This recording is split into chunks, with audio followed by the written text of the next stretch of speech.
प्यारे बच्चों, आज हम आपको बताएंगे जाइलम में बहन और फ्लोएम में बहन, यानी जाइलम में और फ्लोएम में बहन कैसे होता है, इसके बारे में समझिए। तो ये जाइलम एक ऊतक है और फ्लोएम भी एक ऊतक है। ऊतक आप लोग जानते हो, जो जिसे हम लोगों का शरीर वगैरह कोशिकाओं से बनता है। ऐसे पेड़ पौधों में यानी पादपों में भी कोशिकाएं होती हैं, तो कोशिकाओं को जो समूह होता है उसी को ऊतक बोलते हैं। तो पेड़ पौधों में ये जाइलम ऊतक होता है, ये फ्लोएम ऊतक होता है। अब यहाँ ये है कि जाइलम में बहन और फ्लोएम में बहन में अंतर, यानी इनमें फर्क क्या है। तो देखिए, जाइलम से आप याद रखेंगे जड़ और फ्लोएम से याद रखेंगे फल। क्योंकि जाइलम जो होता है वो बहन करता है किससे, जड़ से। किसका बहन करता है, इसके बारे में कि यानी जाइलम जो है वो किस चीज़ को यानी कहाँ कहाँ भेजता है, तो यानी बहन करता है। ठीक, अब जो जाइलम होगा तो वो जो पेड़ पौधा होगा उसी पौधे में करेगा ना। ऐसा तो नहीं है कि वो जाइलम हो जब किसी दूसरी जगह भेज दें। अब हम खाना खाते हैं तो ऐसा तो नहीं है कि हम खाना खाते तो अपने ही पेट में जाता है। ऐसा नहीं है कि वो दूसरे के पेट में जाता है। तो ये जो जाइलम ऊतक है, ये जड़ से भेजेगा। क्या भेजेगा भाई, जल वगैरह भेजेगा और कुछ लवण वगैरह भेजेगा। अब कहाँ भेजेगा, तो पेड़ पौधों के ऊपर बहुत से भाग होते हैं, जैसे पत्तियाँ होती हैं, उसके अन्य भी भाग होते हैं, तना होता, ग्रंथ होता, बहुत सी चीज, बहुत से उसके भाग होते हैं पेड़ पौधों के।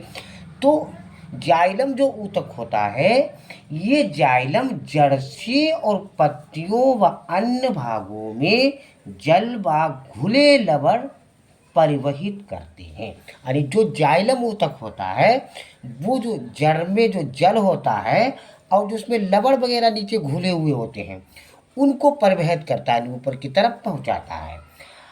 और फ्लोएम क्या करता है, हमने आपको बताया जाइलम से आप जड़ ध्यान रखना, जाइलम से जड़, यानी जहाँ जाइलम की बात आए तो ये जड़ से किसी ना किसी पदार्थ को ऊपर भेजेगा। और फ्लोएम जो है ये फलों में। तो जाइलम जो है तो जड़ से पत्तियों या उसके जो अन्य भाग हैं उनमें घुले लवणों और जल को प्रवहित करता है। लेकिन फ्लोएम जो होता है ये भोज्य पदार्थ, यानी जो भोज्य पदार्थ होते हैं जो उसके, जैसे हम लोग भोजन वोजन करते हैं तो उसमें घुली अवस्था में जो पत्तियों से, यानी अब पत्तियों से जाएगा कि वो फलों में ऊपर पहुंचाएगा। ये जड़ से जाइलम जो होते हैं वो जड़ से यानी पत्तियों तक अन्य भागों में, लेकिन फ्लोएम जो होता है भोज्य पदार्थों को घुली अवस्था में पत्तियों से दूसरे भागों में परिवहित करता है, नहीं पहुंचाता है। ये नंबर एक इसका अंतर है। दूसरा, जाइलम में पदार्थों का परिवहन, यानी जब जाइलम इन खनिज लवणों को और जल को भेजेगा तो किसके माध्यम से भेजेगा, ये चीज़ है। अब वहाँ कोई डाकिया वगैरह तो है नहीं, जो लेटर वगैरह लेकर के जाएगा। ठीक, तो इन पेड़ पौधों में माध्यम क्या होता है, जैसे हम लोगों में रुधिर वगैरह बहता है तो वाहिनियाँ वगैरह होती हैं, धमनियाँ होती हैं, शिराएँ होती हैं। तो ऐसे पेड़ पौधों में भी जो जाइलम में पदार्थों का जो परिवहन करता है उसमें वाहिकाएँ होती हैं, यानी ले जाने वाली, और वाहिनियों द्वारा होता है। यानी जाइलम में पदार्थों का जो परिवहन होता है वो वाहिकाओं और वाहिनियों द्वारा होता है, जो मृत ऊतक है। मृत ऊतक का मतलब, ये जाइलम जो होता है मृत ऊतक है, मतलब अपरिपक्व ऊतक है। तभी तो वो विभाजन करता रहता है, बढ़ता रहता है ना। अपरिपक्व है, पका हुआ। अब कोई के पका हुआ फल है और पकाएंगे तो पकेगा कहाँ, तो सड़ेगा। ठीक, तो अपरिपक्व जैसे हम लोगों के जो बाल उल होते हैं ये भी मृत कोशिकाओं के होती है, तभी बढ़ते रहते हैं ना। अब ऐसा तो नहीं कि वो एक बार में बड़े फिर बढ़े ना, वो मृत कोशिकाओं के होते हैं। तो ऐसे जाइलम में पदार्थों का परिवहन जो होता है वो किसके द्वारा, तो वाहिकाओं और वाहिनियों द्वारा। फिर वाहिनियाँ होती हैं। अब आप समझो वो पाइप उप नहीं होता है अंदर, अरे पाइप नहीं होगा तो कब पहुँचेंगे नहीं ऊपर, आप बताओ। हम लालटेन वगैरह जलाते हैं, पहले जलाई जाती थी तो उसमें जो है तेल ऊपर पहुँचता था, उसमें कोई पाइप थोड़ी होता है, वो भी तो ऊपर तेल, अब कोई कैसे पहुँचता था, तो उसमें केशिकाएँ वगैरह होती थी, पहुँच जाती थी। तो ऐसे ही जाइलम में पदार्थों का परिवहन जो होता है वाहिकाओं और वाहिनियों द्वारा होता है, और जाइलम मृत ऊतक है बच्चों, जाइलम मृत ऊतक है। अच्छा, फ्लोएम में क्या है, फ्लोएम में सहचर कोशिकाएं होती हैं। यानी फ्लोएम में जो परिवहन होता है इसमें वाहिकाएं वाहिनियाँ नहीं होती हैं, जाइलम में होती हैं। इसमें जो, क्योंकि ये जो है पत्तियों से अन्य भागों में पहुंचाएगा, तो फ्लोएम में सहचर कोशिकाओं द्वारा होता है। यानी फ्लोएम में जो वहन होता है वो सहचर कोशिकाओं द्वारा, और इसमें वाहिनी और वाहिकाओं द्वारा होता है।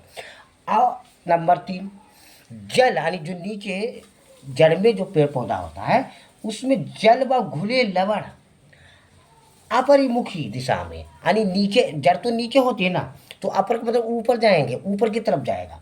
जड़ से ऐसा तो नहीं कि नीचे चला जाए पाताल उताल में, तो ऊपर की ओर जाता है। इसीलिए पता, जल व घुले लवण जो है वो अपरमुखी दिशा में संवहित करता है, यानी ऊपर की तरफ उनको भेजता है। हमने आपको समझाया था, चल लालटेन में तेल नीचे थोड़ी जाएगा, तो ऊपर ही जाएगा, तभी तो जलेगी लालटेन।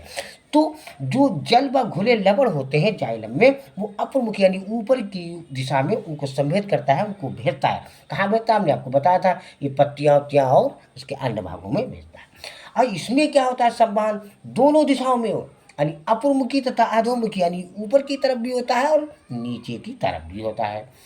इसमें क्या होता है, इसमें जल, यानी चौथे नंबर पर, इसमें जल व लवण का संवहन दाब के साथ, यानी प्रेशर होगा तभी तो ऊपर जाएगा भाई, हर चीज़ प्रेशर से ऊपर जाती है। अब नीचे से हमको पानी अगर छत के ऊपर पहुंचाना है तो प्रेशर के द्वारा पहुंचेगा, इसे थोड़ी उसमें हम डाल देंगे और ऊपर निकल आएगा। अब जो पंपिंग सेट वगैरह लगाया जाता है ना सिंचाई उचाई के लिए, तो प्रेशर होता है, प्रेशर नहीं होगा तो कुछ नहीं होगा, बिना प्रेशर के कुछ नहीं। अब हमारा हृदय कहाँ बीच में होता है, और रुधिर को ऊपर भी पहुंचाना है, तो कैसे पहुंचेगा, इस थोड़ी तो नीचे गिरेगा, तो प्रेशर होता है। तो इसमें जो होता है जल व लवण जाइलम में, इसमें जल व लवण का संबंध होता है वो दाब और बाष्पो उत्सर्जन द्वारा होता है। बाष्पो उत्सर्जन जाते हैं, और जैसे बाष्प का निकलना, जैसे पेड़ पौधे भी, जैसे जब ज़्यादा अधिक जल हो जाता है, अब जैसे हम लोगों में ज़्यादा अधिक जल हो जाता है तो हम लोग भी उत्सर्जन करते हैं, यानी पेशाब वगैरह करते हैं, पसीना वगैरह निकलता है, तो ऐसे पेड़ पौधे भी उत्सर्जन करते हैं। जैसे इसमें जल व लवण का संवहन दाब के साथ होता है और वह बाष्पो उत्सर्जन के द्वारा होता है। और इसमें क्या होता है, फ्लोएम में, इसमें एटीपी ऊर्जा का प्रयोग होता है। इसमें ऊर्जा होती है एटीपी, यानी एडेनोसिन ट्राइफॉस्फेट, जिससे हम लोगों की मांसपेशियों वगैरह में हो जाती हैं। कभी कभी इसकी कमी हो जाती है तो मांसपेशियाँ को बढ़िया करके यानी अच्छी तरीके से कार्य नहीं करती। ये बच्चों हैं हमारे जाइलम में बहन और फ्लोएम में बहन। यानी जाइलम में कैसे होता है, फ्लोएम में कैसे होता है, बहुत सरल तरीका है बच्चों। आप लोग मेरे लिए लाइक और सब्सक्राइब जरूर कीजिए। हम कल फिर मिलेंगे अगली वीडियो।